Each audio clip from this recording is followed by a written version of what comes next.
from Brentwood will be followed by Ann Sorber from Exeter. Hi, so one question. I saw in the local news article today that the person, the DEIJ person that was hired, Andres Mejia, that he is on the board of directors of the local Black Lives Matter chapter. And I just want to hear from you, is that correct?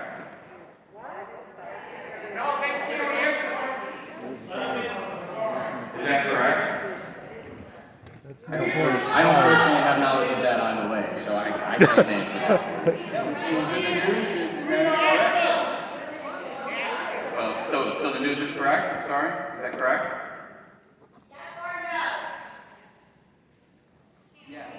Yes.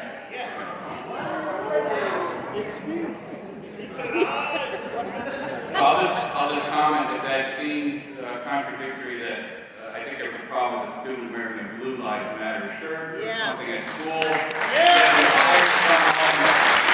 With a member of a terrorist organization that loots and burns and riots. Seems like an odd hire, and I would expect that there would be some explanation as to how that contributes to the school system. You don't have to do it now, but I assume that everyone would like to hear that, how that is not contradictory to the things that are taught here.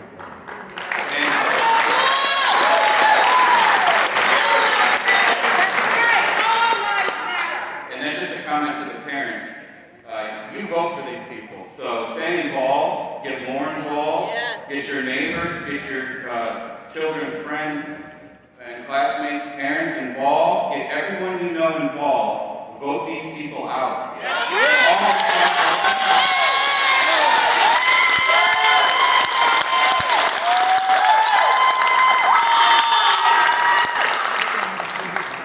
And the governor's new budget that just passed includes a provision in there that you can get back. For most families, it'll be about $5,000 that you can get back from the property taxes you pay, and you can use that if you withdraw your children from school. You can use that to send them to private school or to use in any way that you want to educate your children. So I encourage you, if you're not happy with the job they're doing, vote them out, and in the meantime, if you are able, remove your kids from school. Get that money and find some other way to do it. I know not everyone can do that, but some of you can. And a lot more of you can do it than you think. So vote them out and take your dollars with you.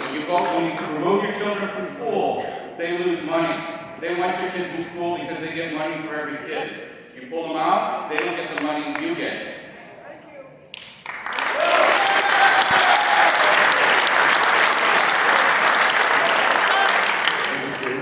I'm back and I'm not going anywhere.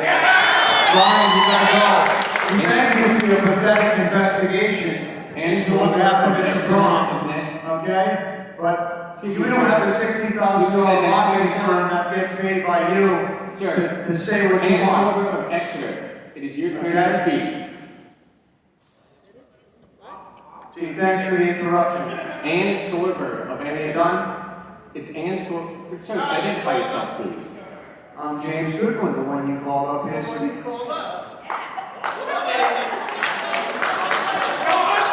Call my name. I'm sorry, I thought you already spoke. I did not speak. It looks like I did it last week, and I'll be here for this meeting, and every other meeting after this. You want to know why everyone's mad? Because you guys have an agenda, especially you, Mr. Ryan. That's why everyone's mad. You're not going to get through with your agenda. We know what it is, and we're going to stop it, and you got to go. I just threw up there that one comment with the investigation, and I set out a memo before that saying no one should ask about vaccination status. That's BS. We know, matter of fact, I want to see that memo. All the people here want to see that memo. Where's the memo, Ryan? Produce it. We want to see it. 91A! Resign! You gotta go. There's no question. You broke the trust, you gotta go, and 90% of the board has to go. You're all going. You're not gonna fall for your games anymore. The people are awake. We're all here, and we're not gonna put up with it anymore. We're gonna be here every meeting and beat you down until you leave. We're done with you. You understand that? And secondly, let's talk about the school going down, the curriculum. Well, I appreciate Swayze being open. You know, my daughter learned more in one day at camp than she did in a whole week in Swayze. Maybe if you guys taught math, science, and arithmetic instead of the other stuff you're peddling. I'm privileged to fly all around the world for the company I work for. And you know what? We lack in school because everyone's peddling the propaganda that you're trying to push here, and it's not going to happen. Not going to happen. Thank you.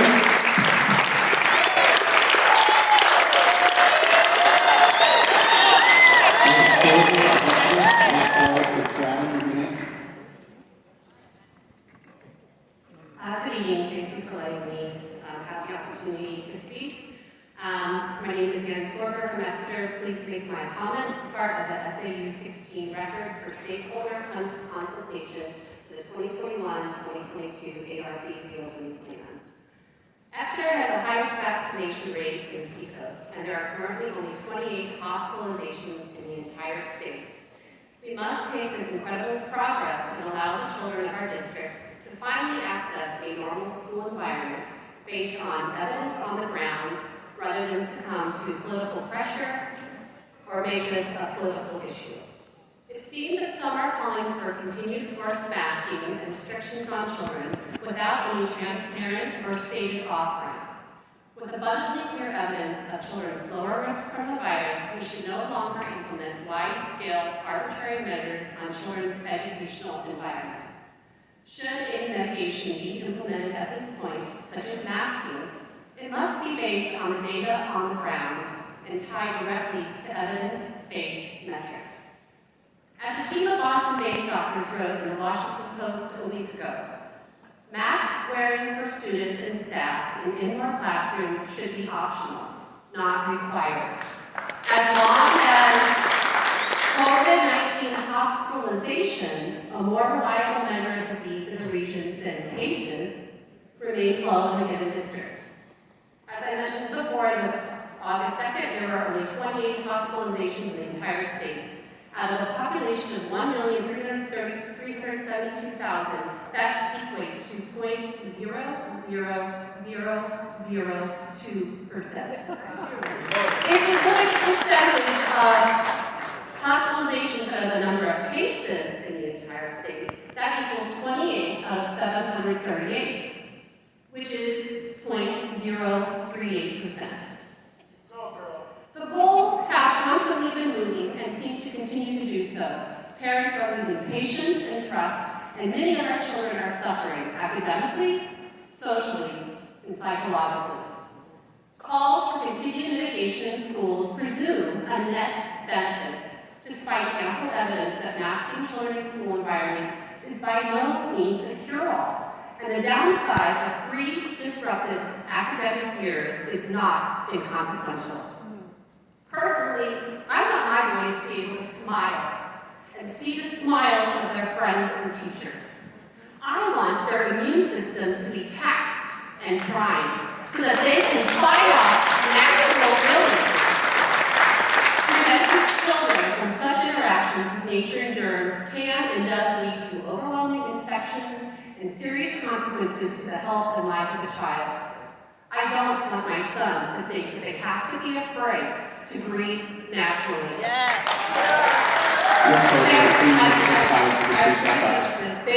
These are the rights that I have as a parent, and it is not the school's place to take these rights away. That being said, I respect other parents who feel differently. They have the right to decide what is best for their children. After 16 months of doing all that has been asked, families deserve a choice on how their children approach the upcoming year. Please keep masks optional for our kids.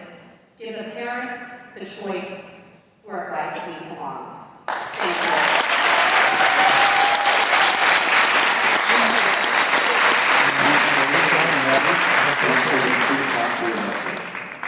All right, thanks for the time. My son's going to drop off some data points that I had to cull out of my talk in order to make it the time.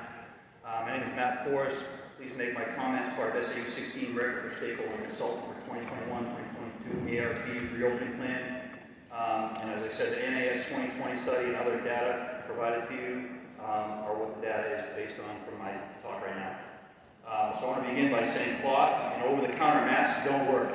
Even the fitted N95 masks are not 100% effective in tests. The NAS study concludes that face coverings will not flatten the curve and stop the pandemic. They conclude that cloth masks and face coverings are likely to have limited impact on lowering COVID-19 transmission because they have minimal ability to prevent the emission or small particles, offer limited personal protection with respect to small particle inhalation, and should not be recommended as a replacement for physical distancing or reducing time in closed spaces with many potentially infected people, which is not the situation at school.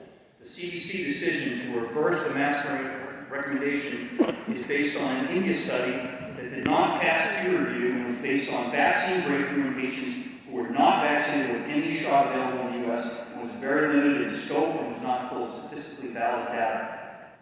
Relative viral load and viral population data suggests that children under the age of 18 years represent about 8.5% of reported cases with relatively few deaths and mild symptoms compared to other age groups, barring those with comorbidities.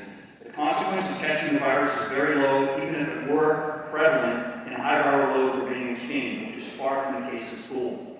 There is limited data on individual ability to fight the virus naturally, or how viral load is needed and how long in order to transmit, but it's safe to say the virus is going to appear out of nowhere and infect someone if all viral loads are not the same. As far as negative impacts goes, the National Center for Biotechnology Information Studies provided show that bacteria and particulate buildup inside and outside of masks has a propensity to lead to restricted breathing, lower O2 levels, and anxiety that accompany the clogged filter.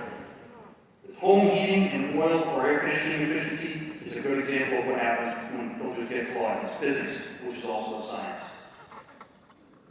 The stringent and baseless masking and fear-mongering in school has led to children that can no longer recognize each other or monitor facial cues, which limits social growth. The hearing and learning impaired are impacted even more. Resulting suicide and child depression rates have increased dramatically, far above COVID death rates. Let's talk hypocrisy now. Moving goalposts. Years ago, when many Chinese and Japanese people were donning masks during pandemics, the CDC actually put out a document stating that masks use would not be effective in stopping viral transmission. Dr. Fauci in 2020, quote, "There has not been any indication that putting on a mask and wearing it for a considerable period of time has any deleterious effects. There are unintended consequences. People keep fiddling with masks and touching their faces. Obviously, if touching your face is a method of transmission far superior than airborne transmission, we should avoid it." Mr. Forrest, you're 3 minutes of expired. I got a couple more seconds. Again, this requires the virus to be prevalent. Nancy Pelosi, enough said. School board members last June crying out about masks and kids because of their incredible fear, and what about maybe fanaticism showed up at school the next day, unmasked with their kids, unmasked and run unmasked all summer. People on the stage elsewhere are wallowing in technical and clinical ignorance. They blurt out the word science like they have a new form of Tourette syndrome, while creating rules and driving fear due to complete lack of understanding of tech data. We've lost sight of the negative impact of today's use and their ability to lead a normal academic and school social life. And the studies that I handed you are well before COVID. So the masks haven't changed, the viral size hasn't changed, so where's the change to the decision on mask wearing?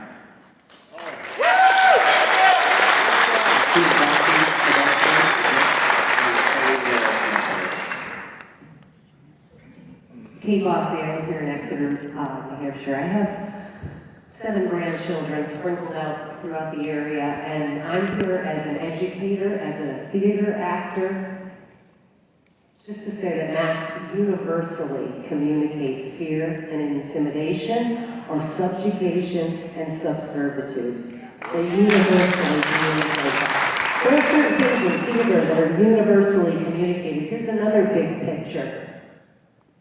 Those of us that are more economically and financially literate are asking the question, who benefits? And we see big tech and big pharma.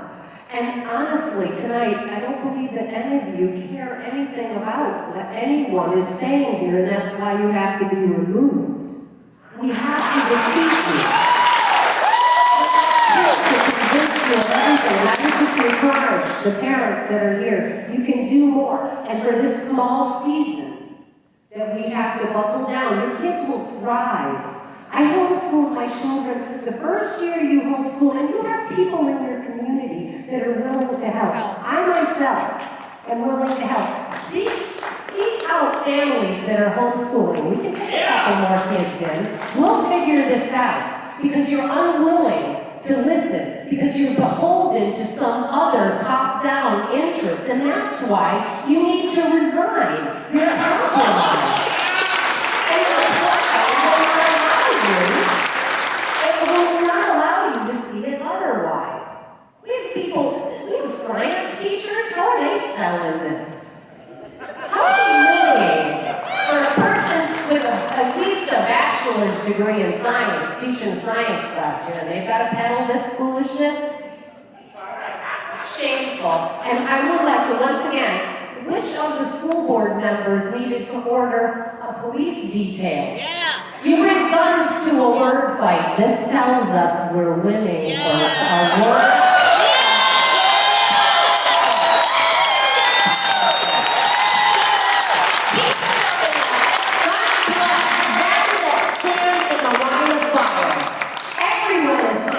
This woman over here in purple, everyone is compromised. Your doctor doesn't work for you. She works for insurance companies. You work for teachers, work for unions. Follow the money. Money makes the world go round. And COVID negated the Constitution, but not on paper. And I am thrilled that you were all served today and are being held personally liable. You are just doing your job. It's not going to work here.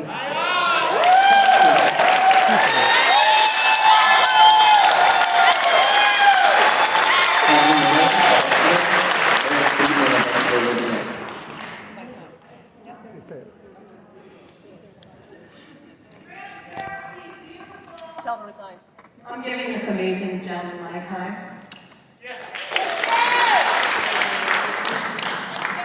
Thank you very much for allowing me to finish what I was going to say. So where I left off was, now, why parents and with children as age 16 have concerns about what is being taught, or will be taught in relation to diversity, equity, inclusion, and justice. Everyone in theory supports diversity, inclusion, and justice. We all teach that to our kids at home. Yep. Our kids know this. Our kids know what right and wrong is. And I don't see rampant racism in this town, in these towns, but what would that be? But one thing that bothers me is when we use the word equity instead of equality. That's kind of a red flag for me. Now, what's the second red flag? Well, SAU 16 bought 200 copies of a book entitled, "This Book is Anti-Racist." This book. Yep. You all know this book. Well, I forced myself to read this book on a plane flight down to Texas. Cover to cover, and I wrote an 8-page summary on it, which I will distribute to all the board members. But in short, and by the way, this book will not pass the scrutiny of House Bill 2. That's right. So, the whole premise of the book is that white supremacy exists in every white person. The book is an accumulation of the author, Tiffany Jewell, accumulation of her personal beliefs, unvetted by education peers. She quotes Angela Davis, who was a declared Marxist and member of the Communist Party, but nowhere does she mention the great and peaceful Gandhi-like work of Martin Luther King. Right. There's no mention of how so many blacks have made it to the top of their professions. There is no mention of all the equality gains made in America, especially since the 1964 Civil Rights Act. She only uses examples of racism from decades past and from other countries. This book is not balanced at all and gives students only a radical's view of today's America. She leaves out the positives of America and the gains that have been made in America in race relations to fit her narrative. I know a book that is based on narrative and not the truth about what's going on in America today. This book is simply in violation of the new law. It is important that the board read this book. If you have not read this book, please read this book. Yep. And I'm going to also send you my 8-page summary to see if you read what I have to say about the book. So that's a big red flag for me. When we say there's a big difference between critical race theory and DEIJ, but we want to make sure, this is just a sign to me that maybe there's something going on here that we should all be aware of. Yep. So, the major concern, the third red flag is all the emails and calls I've gotten from parents about what's going on in our schools. Many of them saying they're pulling their kids out of SAU 16. Mr. Brown, we have 2 minutes to respond to that. Again, I want to remind everybody about, I have a whole bunch of things to say about how we can come together on the J stuff. But again, the 19th of August is a meeting that I think people should attend. Thank you.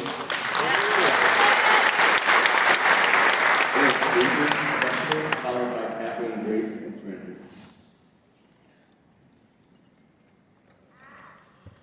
My name is Eric Bateman from Exeter.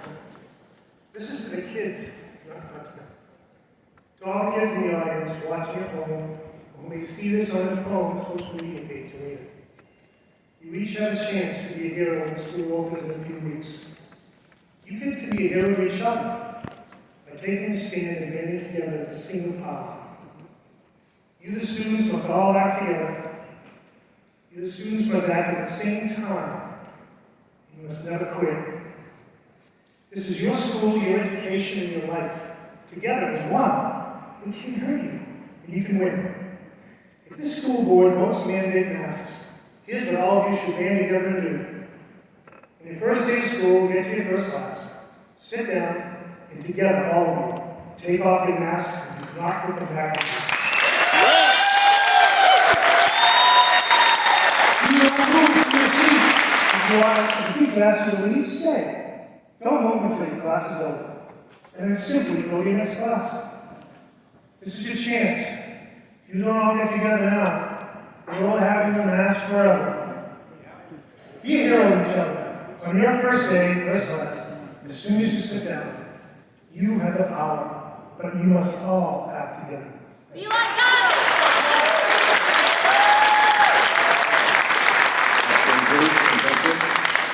Followed by Julie Gilman from Exeter. Apologies if I'm mispronouncing it.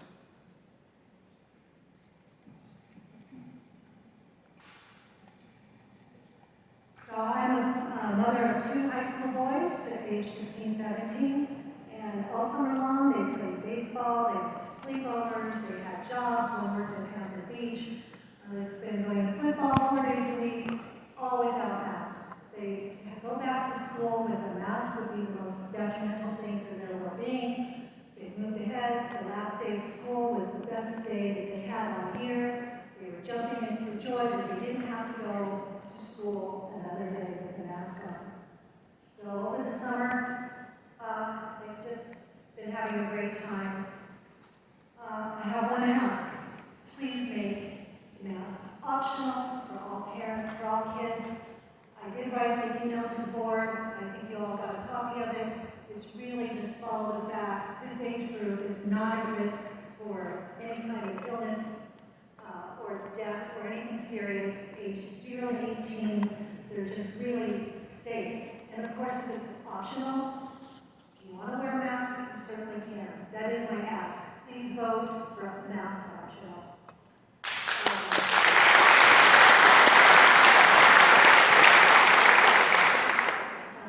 One last thing, these are our kids.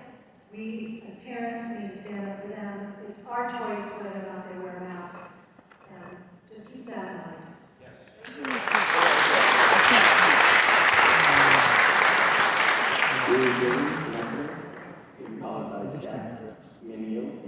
Again, apologies if I'm mispronouncing. Thank you, Mr. Chair and members of the board. I really appreciate that you have stepped up in your roles here and sitting at the table, listening to everyone that's come to voice their opinions. I think that I would ask you in your deliberations that you all agree on a set of data that you're going to base your decision on. We've heard different data tonight. I can find data that supports my position. Somebody else can find data from another place that supports their position. It's all a matter of what you all look for. So I just would ask you all to agree as a board that you're going to look at the same data to make up your mind. I want to tell you that I agree with everything disagree anymore, Representative O'Brien. The last thing I'd like to say is that I'm a proud mother of twin daughters that graduated from Exeter High School. They had a foundation of knowledge that was open. It was two-way knowledge from teachers to students. And they graduated summa cum laude from St. Lawrence University. And one daughter is majoring in philosophy and writing her thesis on the philosophy of language. And I think I've got a lot of ground for her to cover with this recording of this meeting. There's been a lot of language from both ways that cover just what she's looking at. So I want to thank you for your work and to ask you to agree on the data that you're going to accept for your reasons for your decision. Thank you.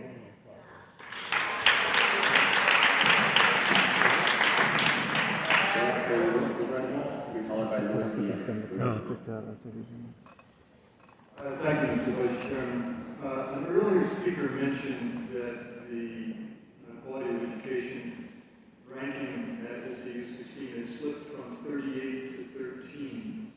No. 13 to 38. The other way around. From 13 to 38. Yeah. If that's true, it seems like something that should be well studied and publicized in order to find out what has caused that to happen. I would ask that there be some kind of a review of that assessment. Okay.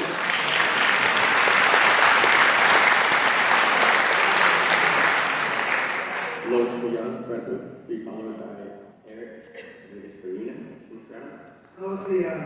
I am a senior. I've been paying taxes. I raised my children all the way through school. I've been involved in everything. But always till now, Brentwood and all of our SAU, we looked at what was best for our children. This is not to put masks on these children again. It's not like detrimental. Every pediatrician you talk to and educators, the elementary school children are damaged by this. When you put masks on, they don't socially develop properly. You get to high school, when they can't be with their friends, the suicide rate across this country has gone up dramatically. And you people have to look at that. You gotta go home tonight and try and sleep because you put masks on your children and you're causing harm, physical, mental, and educational. Last year, just by what the last score just went down, we are not getting the education that we are all paying a lot of money for. You people either ought to resign or we're going to put you out of office because you're not doing your job.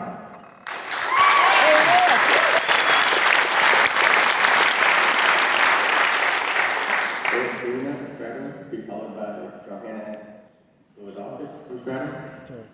Thanks, Eric. I have two beautiful young girls who are enrolled in SMS.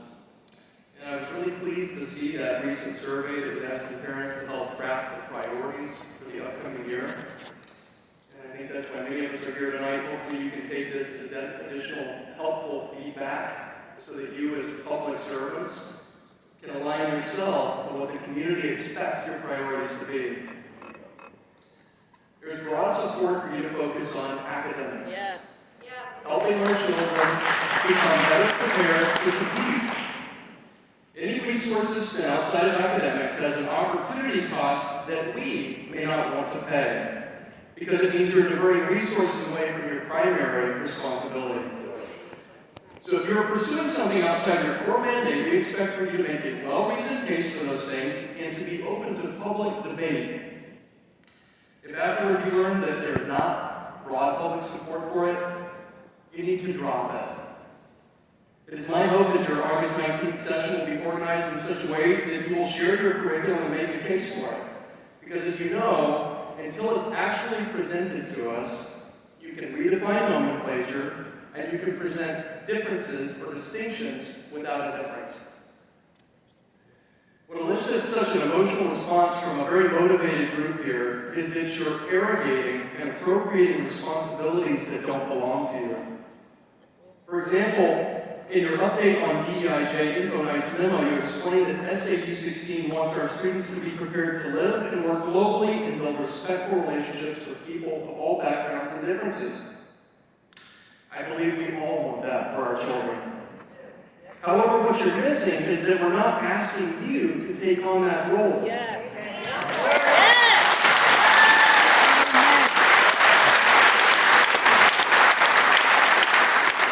Parents don't want to outsource teaching our children ideologies and worldview. Yes. We reserve that to ourselves. Parents don't want to outsource teaching our children morality. We reserve that to ourselves. We want you to teach our children how to learn, not how to think. Yes. We want you to teach our children how to become lifelong learners with critical thinking skills and the knowledge that makes those skills useful. I would urge you to modestly accept the role that parents are asking you to fulfill as public servants. And to the school board, we expect you to hold our public servants accountable.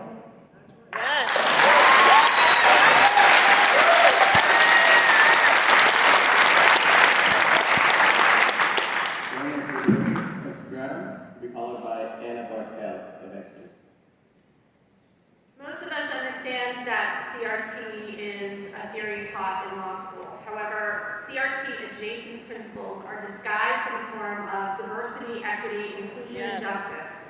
It also goes by the names of anti-bias training and anti-racism.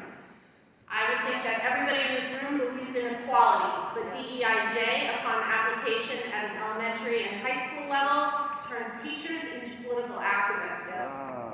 In our SAU 16 school board, there are several members who are also members of the DEIJ committee, which in my opinion is a conflict of interest. Here are some facts of what DEIJ is doing in our country.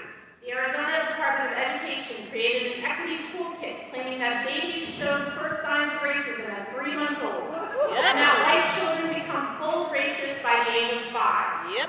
North Carolina's largest school district launched a campaign against whiteness in educational spaces and encouraged teachers to subvert families and push the ideology of anti-racism directly onto students without parental consent.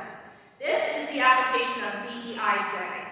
Two Revolutions.net, everybody, is the for-profit group which is in our schools. 5 years ago, they came to the district to implement competency-based education. Not once at that time did DEIJ ever appear in their philosophy. It seems sometime in late 2019 that they embarked on this radical agenda, and they've been slowly indoctrinating teachers and administrators into this politically driven ideology. They support BLM and the 1619 project, among other polarizing ideas and groups.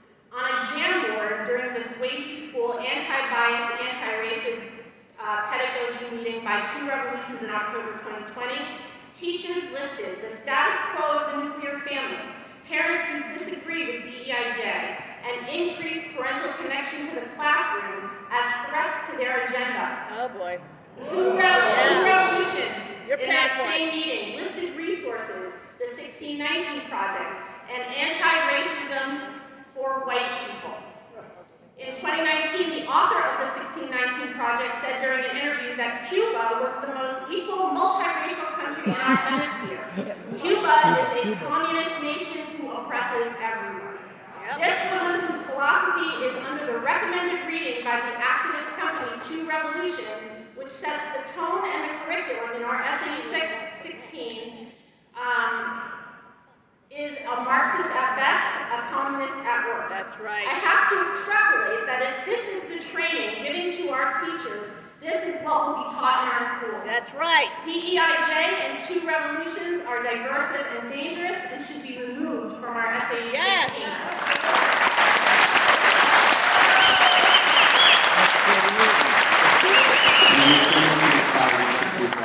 I hope you can understand that when you invoke known Marxists and communists as recommended reading and structure in an entire curriculum, that there will be a problem with the people in this community. That's right! Yes!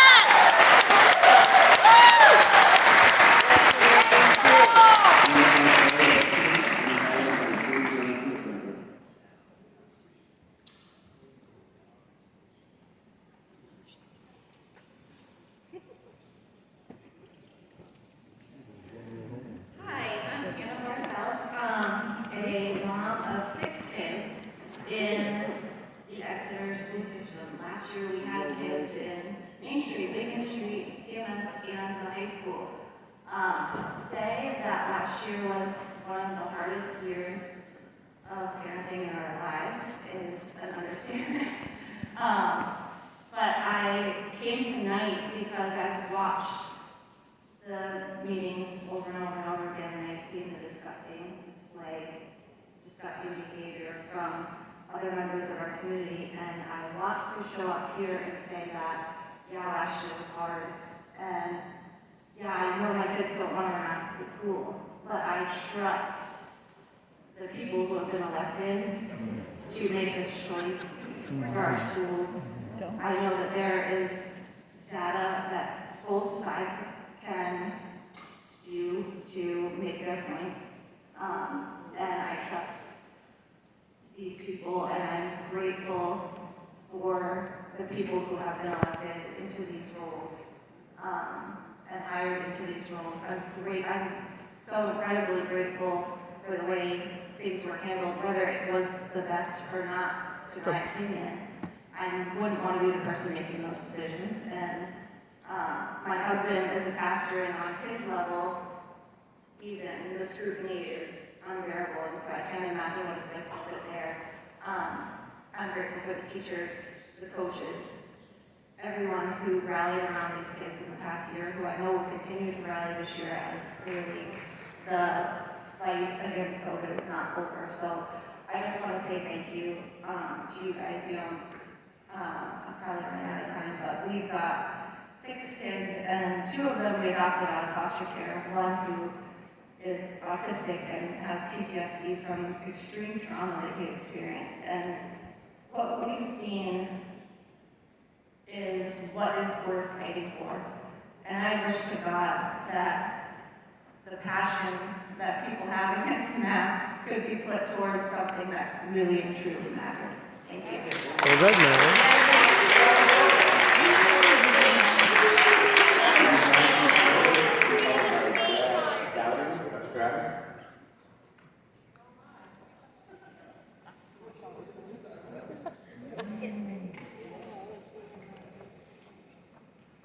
Jim Johnson, the Brentwood.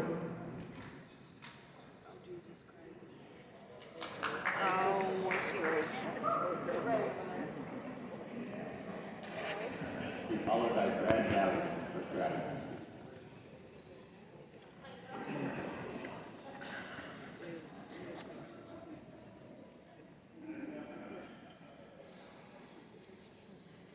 My name is Jim Johnson, and I'm from Brentwood.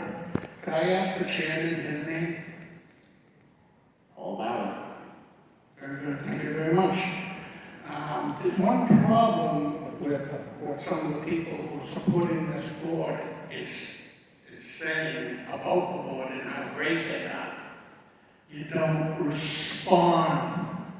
I was at the 14th and the 15th meetings in June, and when I read the response from we don't know who, because no one signed off on it, there was no heading, and the only thing I can see is that you people don't want to take responsibility, or someone doesn't want to take responsibility. With that said, that's all I got to say right now. Are we going to get questions answered from this? Can we? Look, I'm looking at everybody up there on the board. I wasn't going to do this, but I am going to do it. I want to answer to a question. At the June 14th meeting, everybody, hey, excuse me, look at me. At the June 14th meeting, we watched a webcam on the DEIJ. And it was the first time it was shown, wasn't it? Did any of you remember seeing that before? Hey, you're elected officials, answer me. This man over here, sitting here, doesn't answer to me. You do. What do we do to get you people to answer to us? I don't want to hear from the superintendent. I want to hear from you. Was the June 14th the first time you viewed the DEIJ fine, then I can reasonably assume that it was put in the budget and the board didn't know, and that's the way 2 of our law superintendents work. Thank you.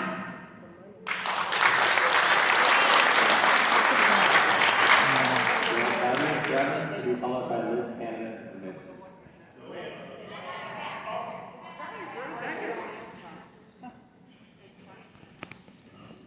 Dowdy.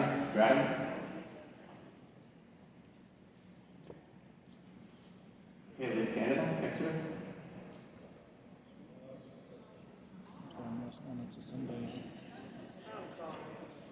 Hi. First of all, thank you all for being here, for continuing to come to these meetings. I imagine that it's probably pretty challenging to be in your position. It's challenging to be up here and listen in on it. There have been a lot of topics covered. People are angry, obviously. Masks. I think people should be wearing them, of course. I hope you put them in place. DEIJ. I'm really glad we hired a director of DEIJ. I think it's the right decision. I think it's helpful for our teachers and our staff and our school leaders to navigate themselves, to be able to engage in conversations that are critical. I am mostly angry at the flyer that I got in the mail. This anonymous flyer from clearly some sort of group that wants to sow division in our community. So true. In the flyer, it talked about how our ranking has gone down in the last 7 years. Now, my question for you is, how many of you, and I'm truly asking this question, how many of you agree that standardized tests should be the way that we evaluate schools, the #1 way? Please clap if you think that the standardized tests that we take should be the #1 way we run schools. How else do you do it? How else do you do it? No clap. How else do you do it? So, to be clear, that's right. To be clear, the flyer referenced a source, and the only way that those rankings were developed was by taking standardized test scores. That was it. And that is not how anybody should be evaluating our school district, by that one metric. They're flawed. It's one system. So that whole flyer is absolute nonsense, and truly is only meaning to break us apart. For those of you who are watching at home and listening in on this, whether it's live right now or maybe later tomorrow, whatever it might be, this is not representative of our whole community. This is a loud group, but this is not who we are. So please, come to these meetings, participate, show up and show support for our board and our superintendent. Thank you all.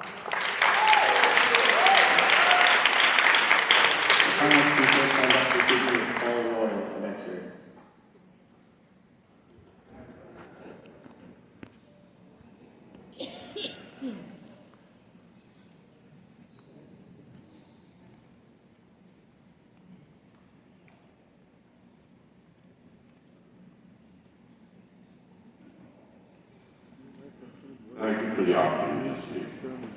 I'm going to make this short.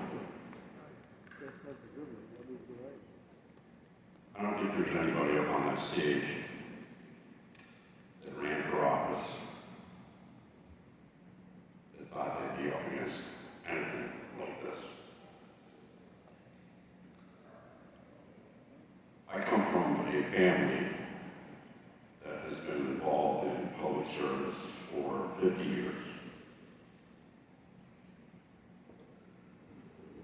I hear a lot of concern for kids.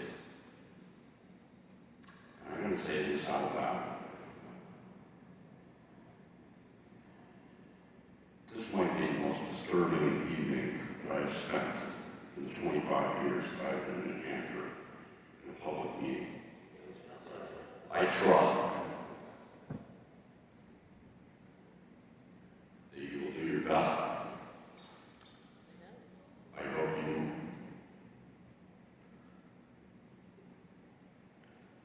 hope you are not moved by what's frankly violent speech.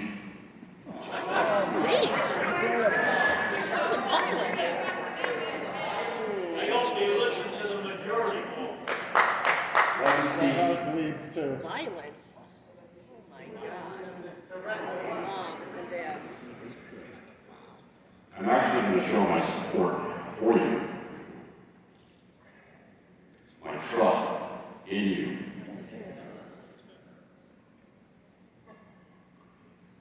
By leaving probably 2 o'clock tonight. And good luck.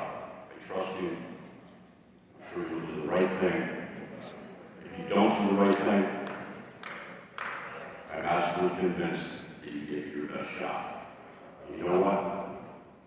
It's just another taxpayer. It's just another father. That's good enough for me. I trust you, and I thank you. Bye-bye.